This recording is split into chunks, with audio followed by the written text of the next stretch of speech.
Welcome back. વીટીવીના વિશેષ અભિયાન એમએલએનું report card બોલે છે માં આજે આપણે વાત કરીશું અમદાવાદ શહેરની ઘાટોડિયા બેઠકની કે જ્યાંના ધારાસભ્ય પદે કાર્યરત છે પૂર્વ મુખ્યમંત્રી આનંદીબહેન પટેલ. ત્યારે એમએલએ પદે તેમણે કેવા કર્યા વિકાસના કાર્યો અને શું કહે છે આનંદીબહેન વિશે તેમના મતદારો, આવો જોઈએ.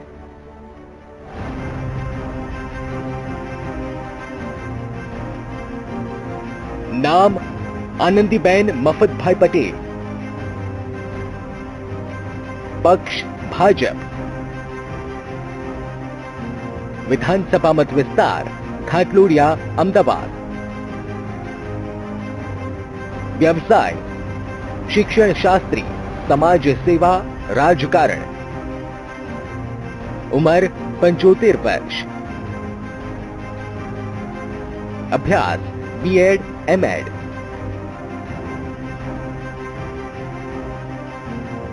આનંદીબેન પટેલ રાજ્યના પહેલા મહિલા મુખ્યમંત્રી એવા આનંદીબેન પટેલના નામથી ભાગ્યે જ કોઈ અજાણ હશે.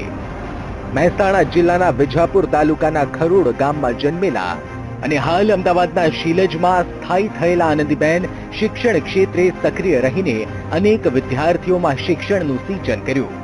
તેઓ વર્ષ 1987 થી ભાજપના સભ્ય છે. તેમણે પોતાની રાજકીય કારકિર્દીની શરૂઆત વર્ષ 1994માં રાજ્યસભાના સભ્ય તરીકે કરી હતી. ત્યારબાદ વર્ષ 1998માં તેઓ માંડલના ધારાસભ્ય પદે ચૂંટાયા. વર્ષ 2002માં તેઓ પાટણના ધારાસભ્ય પદે ચૂંટાયા અને વર્ષ 2012 થી હાલ તેઓ ઘાટલોડિયા બેઠક પર એમએલએ પદે કાર્યરત છે. આમ હાલમાં તેઓ એકમાત્ર ગુજરાતના મહિલા ધારાસભ્ય છે જે સતત 4 વખતથી ચૂંટાયા છે. વર્ષ 2014 થી 2016 સુધી રાજ્યના પ્રથમ મહિલા મુખ્યમંત્રી તરીકેનું પણ ગૌરવ હાંસલ કર્યું.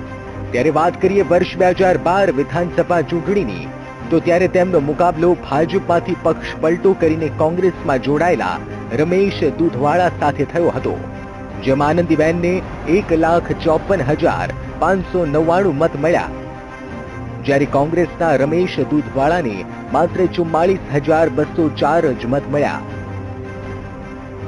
આમ જંગી બહુમતીથી આનંદીબેને વિજય હાંસલ કર્યો. ત્યારે વર્ષ 2012ની ચૂંટણી સમયે તેમણે 1,81,94,978 ની સંપત્તિ જાહેર કરી હતી. એમએલએ આનંદીબેન પટેલ મુખ્યમંત્રી બન્યા હતા તે પહેલા સરકારમાં માર્ગ અને મકાન, બાંધકામ, મહેસૂલ, શહેરી વિકાસ સહિત કેબિનેટ મંત્રીની અસરકારક ભૂમિકા નિભાવી ચૂક્યા છે. ત્યારે વર્ષ 2012ની વિધાનસભાની ચૂંટણીમાં તેઓ સૌનો સાથ, સૌનો વિકાસના સૂત્રને લઈને જનતા સામે ગયા હતા. ત્યારે પોતાના વિસ્તારમાં તેમણે કરેલા કાર્યો વિશે શું કહેવું છે આનંદીબેન પટેલનું, તે સાંભળી.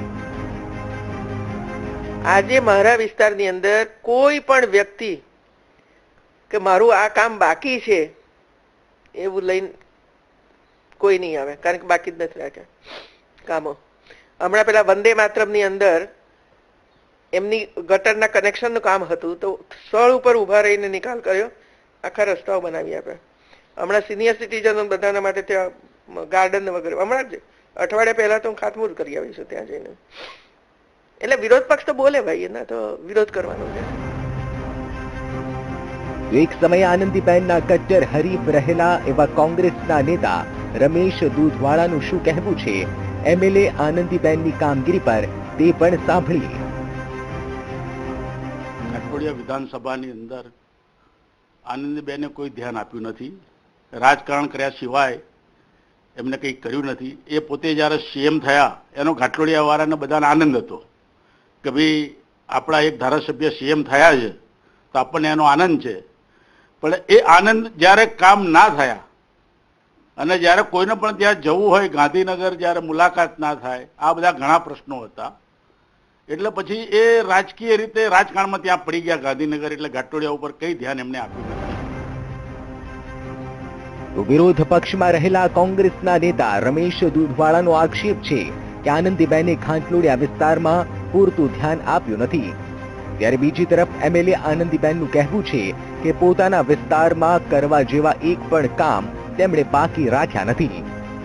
ત્યારે એમએલએ પદે તેમને મળેલી ગ્રાન્ટની વાત કરીએ તો વર્ષ 2013-14માં તેમને 50 લાખની ગ્રાન્ટ ફાળવવામાં આવી હતી, જ્યારે તેમની દરખાસ્ત કરાયેલી રકમ 60,75,235 હતી, જેમાંથી 50 લાખની રકમ વપરાઈ. તો વર્ષ 2014-15માં તેમને 1 કરોડની ગ્રાન્ટ ફાળવાઈ, જ્યારે તેમની દરખાસ્ત કરાયેલી રકમ 1,05,04,918 હતી, જેમાંથી ફાળવાયેલી તમામ 1 કરોડની રકમ વપરાઈ. તો વર્ષ 2015-16માં તેમને રૂપિયા 1 કરોડની ગ્રાન્ટ ફાળવાઈ, જ્યારે તેમની દરખાસ્ત કરાયેલી રકમ 1,21,43,497 હતી, જેમાં ફાળવાયેલી તમામ 1 કરોડની રકમ વપરાઈ. તો વર્ષ 2016-17માં તેમને 1 કરોડની ગ્રાન્ટ ફાળવાઈ, જ્યારે તેમની દરખાસ્ત કરાયેલી રકમ 85,80,506 હતી, જેમાંથી 61,24,538ની રકમ વણ વપરાયેલી રહી. આમ તમામ ગ્રાન્ટ વિકાસના કાર્યમાં ખર્ચ કરી હોવાનો એમએલએ આનંદીબેન પટેલે દાવો કર્યો છે. ત્યારે તેમના વિકાસ કાર્યોને લઈને ઘાટલોડિયા વિસ્તારના લોકોનું શું કહેવું છે તે પણ સાંભળીએ. તકલીફો બધી ગામની ભાઈ ગયડા માણસોની આગળ વધારવાની કોઈ કોશિશ જ ચાલતી રહી. અત્યારે તો ગામમાં રિશ્તા થયા પછી જોવાય આવતા નથી. ગામનું શું પરિસ્થિતિ છે એ પણ જોવા નહીં આવતા. ગામમાં શું કામ કર્યું છે એ પણ જોવા આવતા નહીં. આનંદીબેન કામકાજ ઠીક મારા ભાઈ, બહુ એટલું બધું સારું નહીં. હાલ કોઈ તકલીફ દેખાતી નથી. અમારા ગાંટલોડિયામાં પહેલેથી ગટર પાણીની વ્યવસ્થા, ભાજપનો ગઢ છે અમારો વિસ્તાર, એટલે બીજું કશું બોલવાનું નથી. પર્ટિક્યુલર કોઈ માણસ ઉપર એનો જસ આપવાનો નથી. અડવાણીથી લઈને બધા ભાજપના કાર્યકરો ત્યાં કામ કરેલા છે. અમારા વિસ્તારના ધારાસભ્ય આનંદીબેન લાગે અને 4.5 વર્ષ સારા રહ્યા. જેમ કે બસ સારા રહ્યા, એમને કામ કર્યા છે.